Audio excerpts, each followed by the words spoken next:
Here come the tears and here come the grief, and the whole earth will open her mouth and weep. She will bear open her broken chest to the sky, and all of the old tears that never pass by, they will rise and they will shriek and they will wring their hands and they'll be spent, and the earth will gasp and the earth will weep and the earth will pant with all her relief. Oh, no single tear just belongs to you or me. We weep the tears of the earth.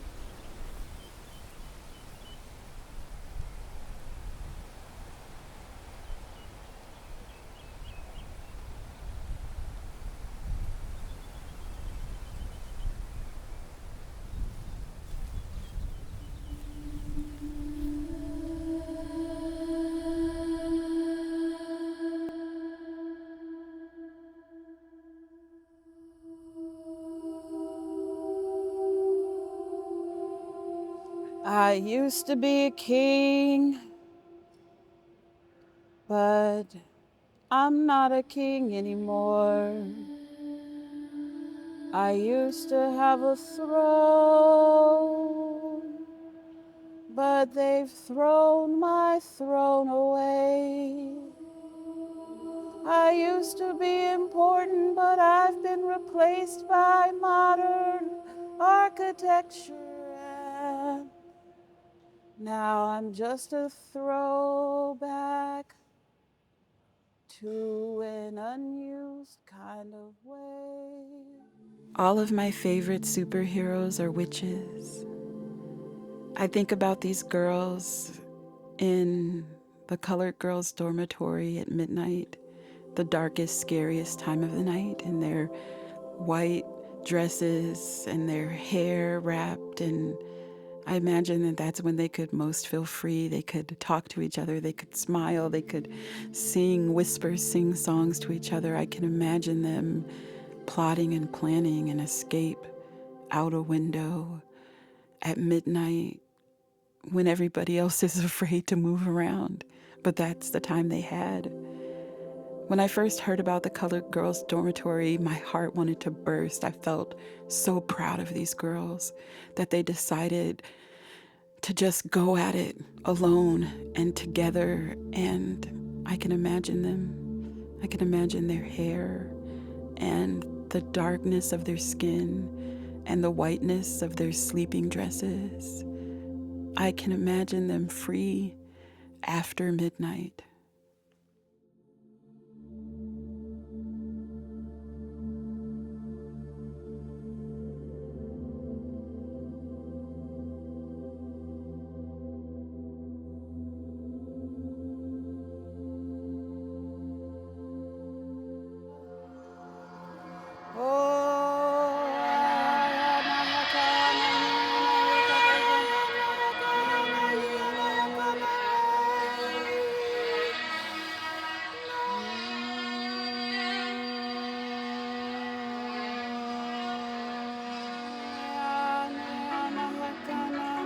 The Louisville Industrial School of Reform was founded in 1854 to serve troubled juveniles and set them on the path to becoming good citizens. The 15 African American girls brought the total student population in 1896 to 533. Racist ideologies of the era fueled the idea that Black children, especially Black girls, were more violent, deviant, and uncontrollable than their white counterparts. The inmates in the Colored Girls Dormitory faced harsh punishments, including whipping with a switch and paddling. However, the staff denied that this was mistreatment and claimed that it was only natural for the girls to call it abuse. The most infamous escape attempt from the Colored Girls Dormitory occurred July 19, 1930. The girls had been threatened with whippings by a man, and the matron had reportedly supported it. Housed in the third floor incorrigible ward, 11 girls hatched a plan to flee the institution. Tying bed sheets together to make a rope, they planned to lower themselves out the window. After 6 girls had made it down safely, a knot came loose, and the rope broke. Loretta Banks was descending at the time and fell 3 stories. She suffered a broken leg and a head injury. Of the other escapees, 2 were caught by police that night, and the rest were returned to school on July 23rd.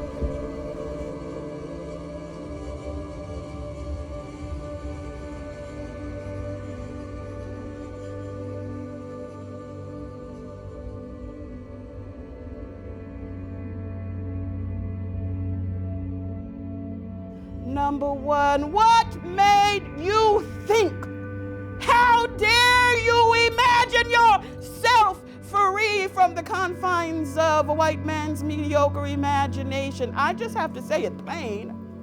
She would beat them and be pleased with herself. One of the girls from the Midnight Black Girls Club swore the matron would have orgasms. It disgusted them that she seemed so ecstatic to put bruises on their body. They decided in the midnight, when they could glow amongst themselves, that they would go out and make it out on their own. And this, the emissary, the great grand empress, the ballerina,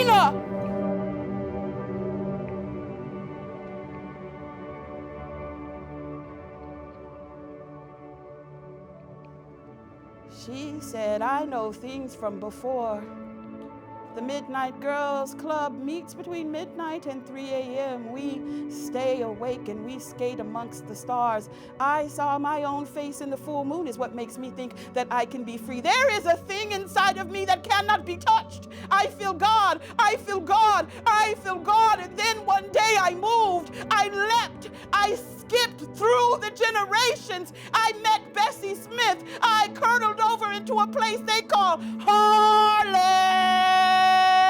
I became a trumpet. I became a trombone. I became hair grease, and I slicked the wick of every trombonist from east to west and up and down. I swear I did. I skipped through the cosmos. I became a giant star. I became a comet, and my eyes, when I cried, there was fire there. There was fire there. I ended up somehow in something that we call 1976 bicentennial. I was there, and I was in the place they called the boogie, the boogie, the boogie, the boogie down, brought the boogie, the boogie, the boogie down, brought the boogie, the boogie, the boogie down,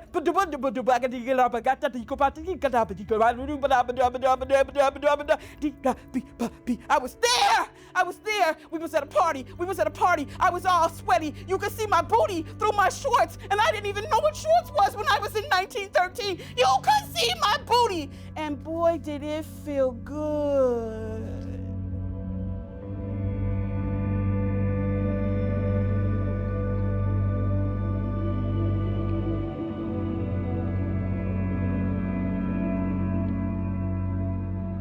It was the softest, and it came out. It came out of my chest, and all the other girls woke up, and they trembled.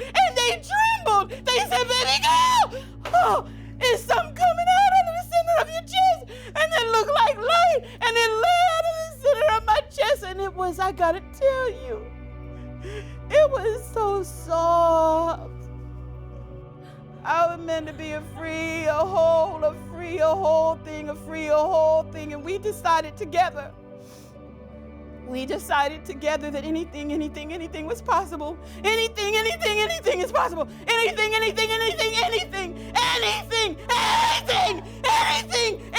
is possible. Anything is possible.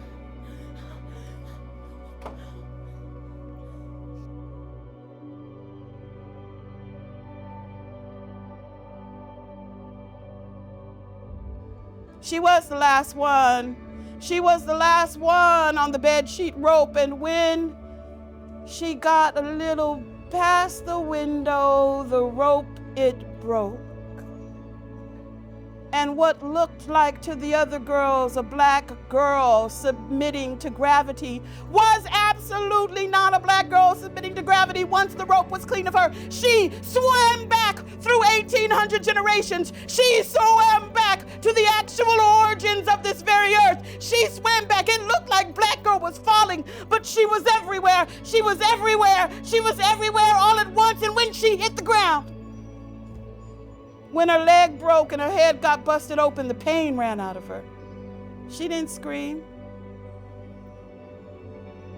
because out of the break ran the salt of all of her grief.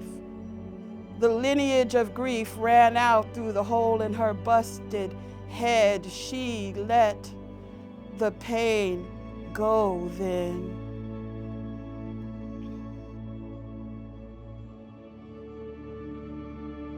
For you to feel completely, totally, and utterly free, what needs to go? Tell us.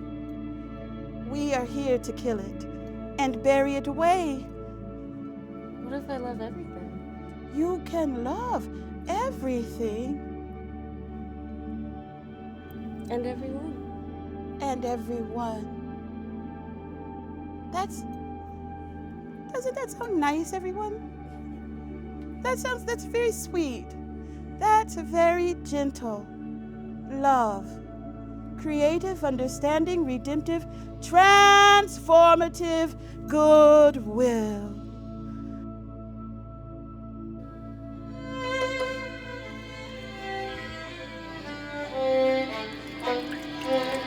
Yanakiana hasia kanawe. Hana kiana. Weana kanasie.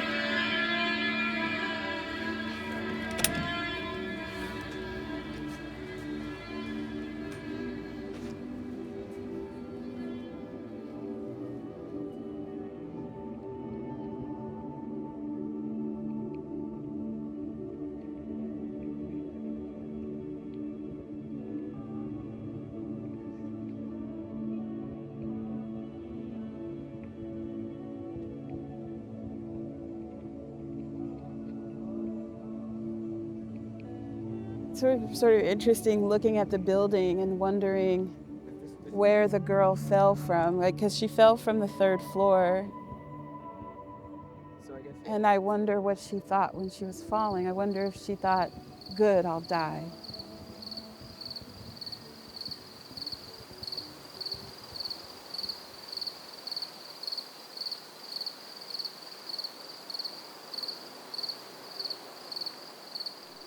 This actually works really well. I appreciate you. Because I know how hard it is sometimes.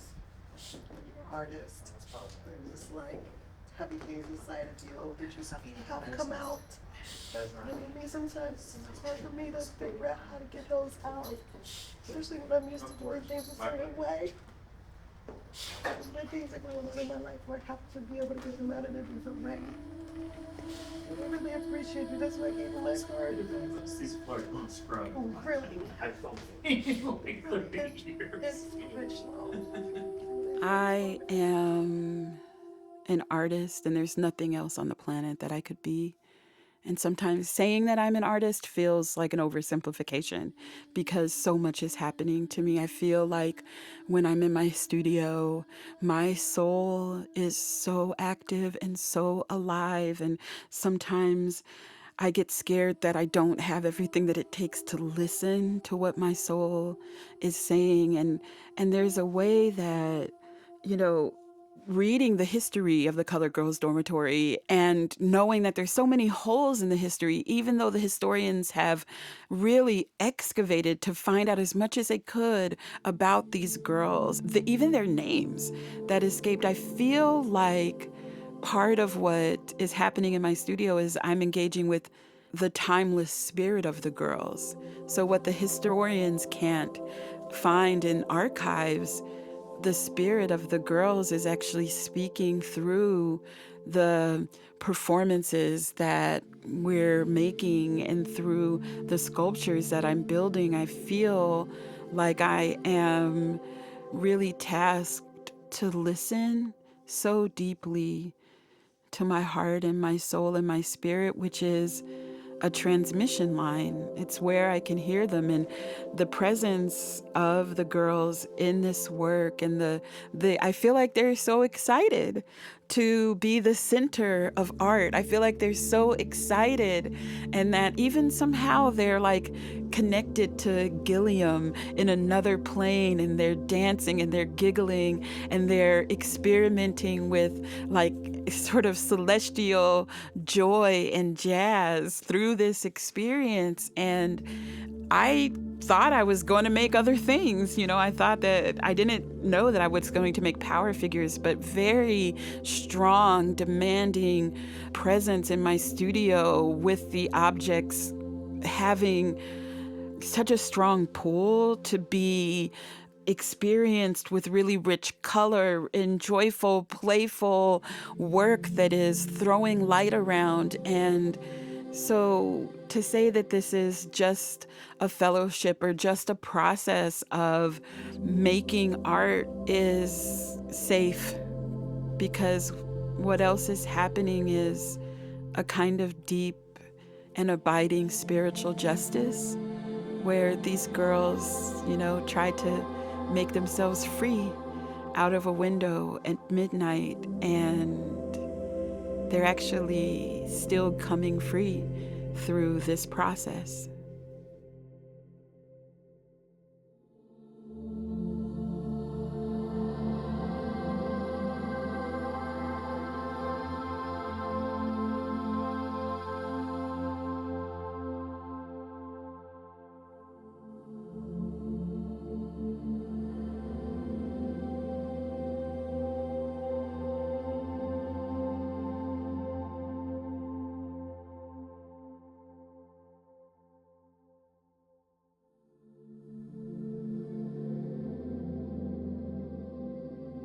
Excuse me. Sorry. Okay. Here we all are. Here we all are. Here we all are in this space. We are here. And we are here not only as artists, but as whole, complete souls, offering our willingness, our talents, our gifts, our memories, our history, and our dreams and our imagination to this experience. Being a rehearsal is an opportunity for us to pay very close attention to what comes up. It is incumbent upon us to not lie to each other in any way.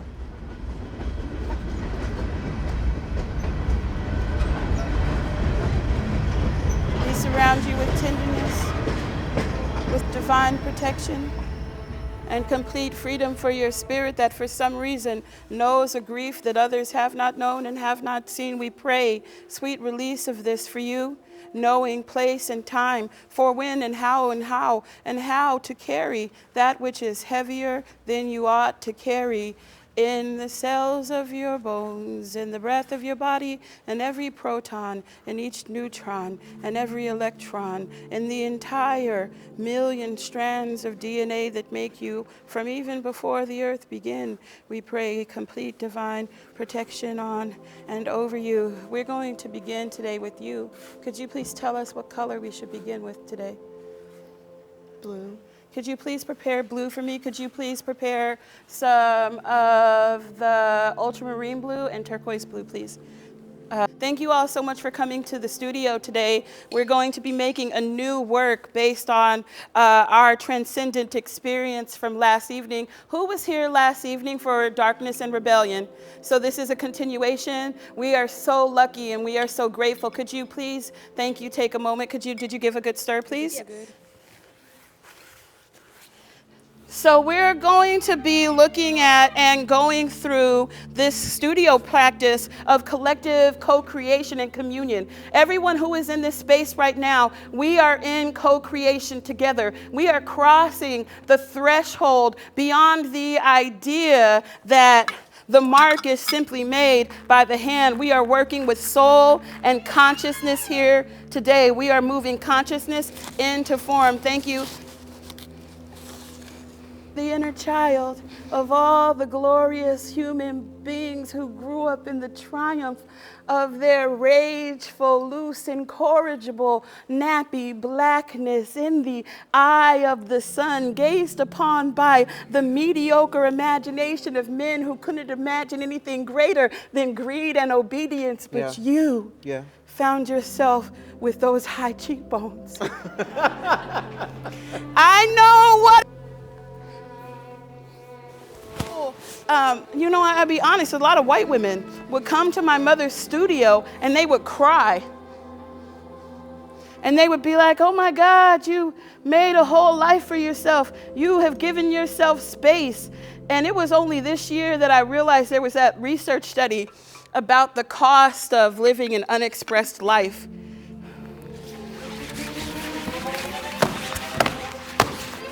Yeah, I know! What? I know! Hiya! Ha! Ha! Ha! Ha! Ha! Ha! Pony! Pony! I know who you are in truth. Up.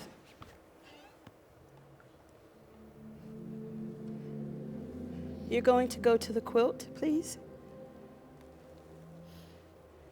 And you're going to make marks that express whatever is in your body right now.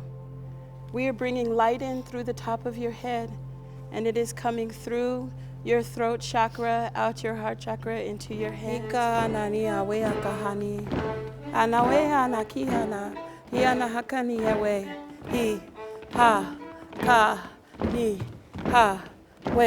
ha, he, na, we, ah, he, na, we, ha, he, na, we, ha, yana haka, yana hakana, yana hakana.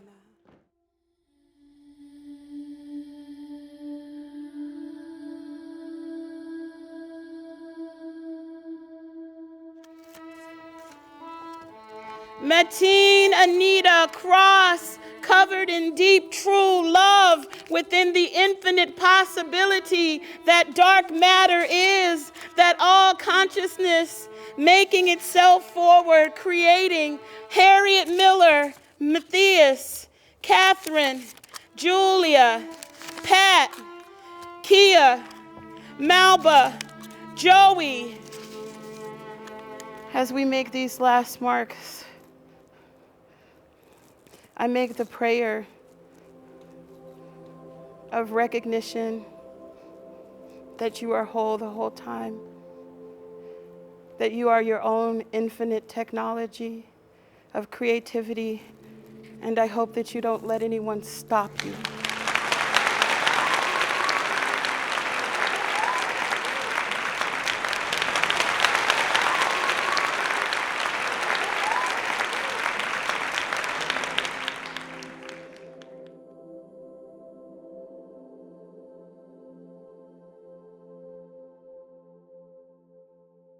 In my lifetime, I want to know that I had the courage, that I have the courage to be as free as my soul can be in a human body. And I can imagine wanting to jump out of a third-floor window and have a go at it if I wasn't able to even be free enough to speak like the girls were forced to be silent all day. I want to be free as the color on a Sam Gilliam painting. I want to be as free as a little girl's giggles splashing around and throwing color onto walls because it's a joyful living truth.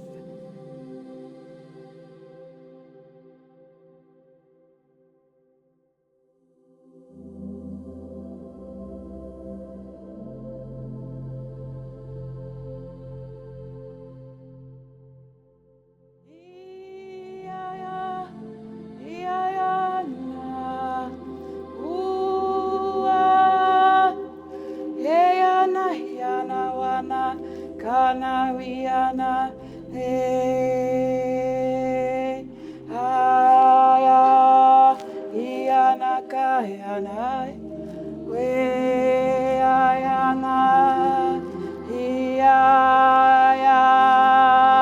yana wania kahana, we iya, oh na ya, hey.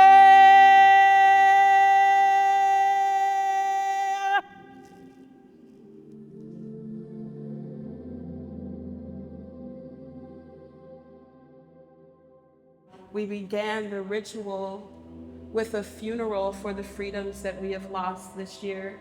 How many of you are still grieving the loss of your freedom of speech?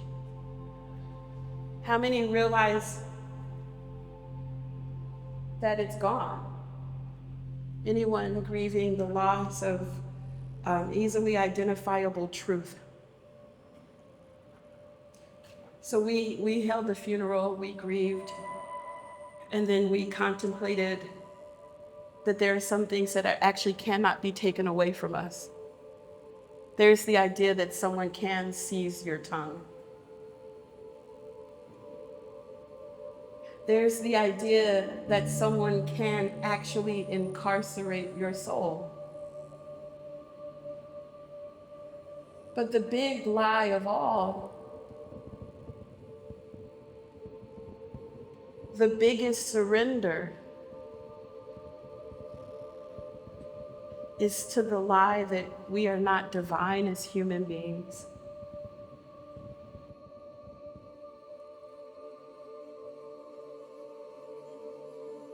We cross the threshold in a co-creative communal space of imagination and mark making in a studio where we experimented with our freedom. We experimented yesterday with courage and creativity and communion and the idea that we're all really just moving consciousness into form. And are we brave enough in our lives to realize that we all have the right and the ability and the perfect technology of self to move consciousness into form, which is why we are here on this sacred Sunday in this sacred space, this cathedral of expression, this museum of momentous making here with thousands of years of proof that human beings and being human and making the being and doing the being and moving with complete purpose. This chair is for a human being who is here, who would like to sit in this seat, and we will have a brief conversation, and then we will make an art together along with the dancers who are inhabiting this space, and V.C.R, violinist, composer, 3-time Grammy nominee musician present in the space with us. You and I are going to create sonic sculpture of the heart and of the soul, a point on a map to a future where every human being moves with the complete agency to express and expand themselves within the capacity of their evolution.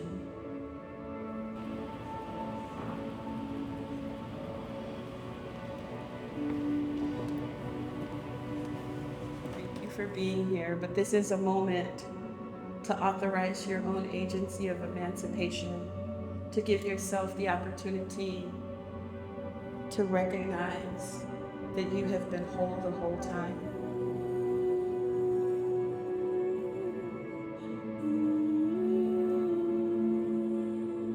Here, ensconced in the golden warmth of love, for the loves we feel that we are lost, who might be dangling untethered in this universe, this warm golden stream, this river of infinite love that makes more and more and more of itself with every light.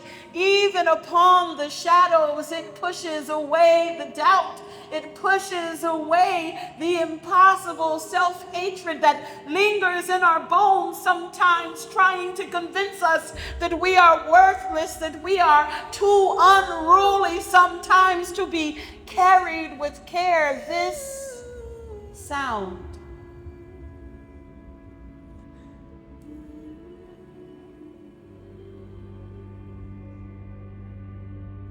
the thing that sometimes you refuse to take in. For some reason, you have held a thing against yourself. We all have.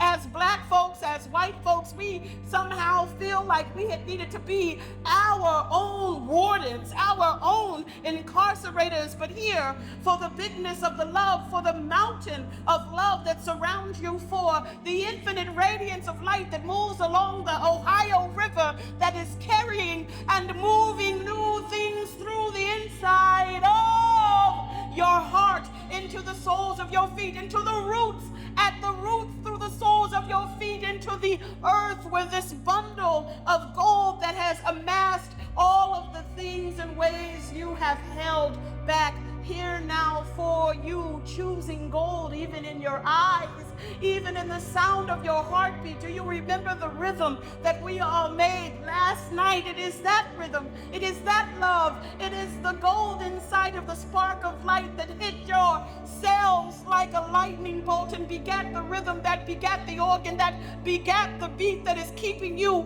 this very instant. Show me your hands. I will show you 10 nimble dexterous digits that have the specific technology and might to rise up, to read, to write, to put the story down on the page. Have you been wanting to write a story? Have you been wanting to write a story or a book? Yes, to put the thing down on the page, to open up the door, to allow it to come through, to greet your own chest, the own breast in the morning, as though a mirror, as though a doorway to all of the souls that you have carried and you have and will carry through. Here now in this groove in Louisville, Kentucky. Here now in the land of the boom bop of Muhammad Ali. Here in the effervescent jazzy spirit of Sam Gilliam. Here, where the dances have been danced, where the tears have been wept, where the grief is rising up to be swept clean into this season of completion, into this healing of the bones of the tomes of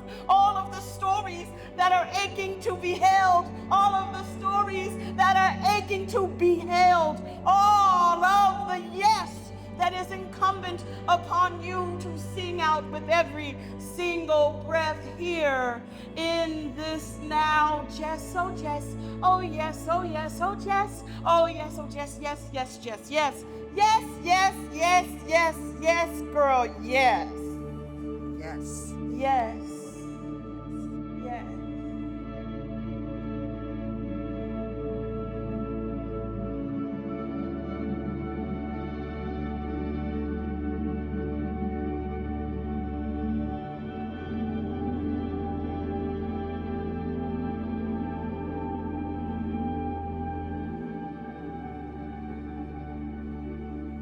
We actually allow ourselves to sit back and bury it and grieve it and then consider who we are with the loss of freedom of speech. But also, what if we expand then through that death?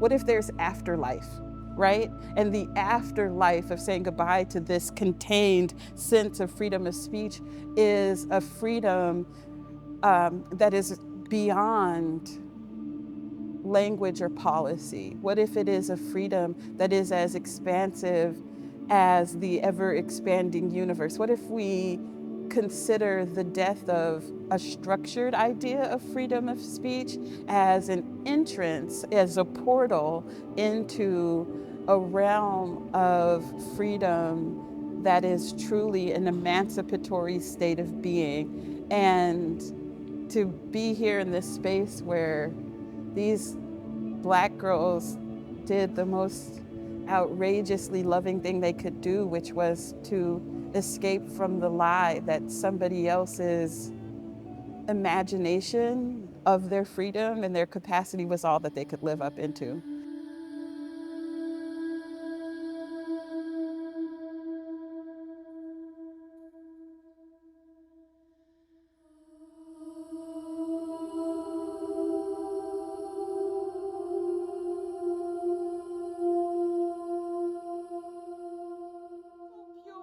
and so light and so right that you know you are right exactly where you are meant to be, beautiful in your bones and in your feature, in the marrow of your bones, unstoppable, even though they try to claim the freedom of your speech and expression in a box. You realize inside the dance that you were born to be a perfect pirouette of being there. You dancing and moving and finding the groove. 20 minutes this very week. You didn't know you was gonna go to the Speed Museum on a Sunday afternoon and come out somehow completely new and ancient at the same time, in a dance that reminds you that we are all actually just levitating here, all here together. We are all here together on this spinning blue planet of light and breath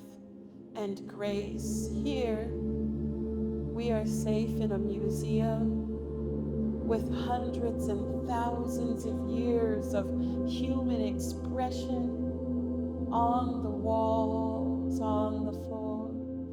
Here, surrounded by the truth that it is a sacred thing to be a person, alive, with choice and a heart. Here in the eyes of everyone who has been and who will be, the seed of freedom and the seed of dance, the seed of Gwendolyn has been planted not by chance at all, but for infinite harvest. Thank you so much for being brave and sitting in this seat and giving us this day and this moment with your strength and your might and your grace.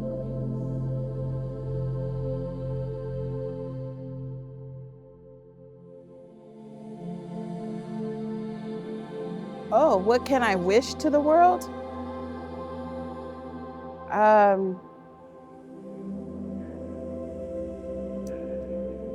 Wow. So, wow. Like, I feel, what would I wish to the world?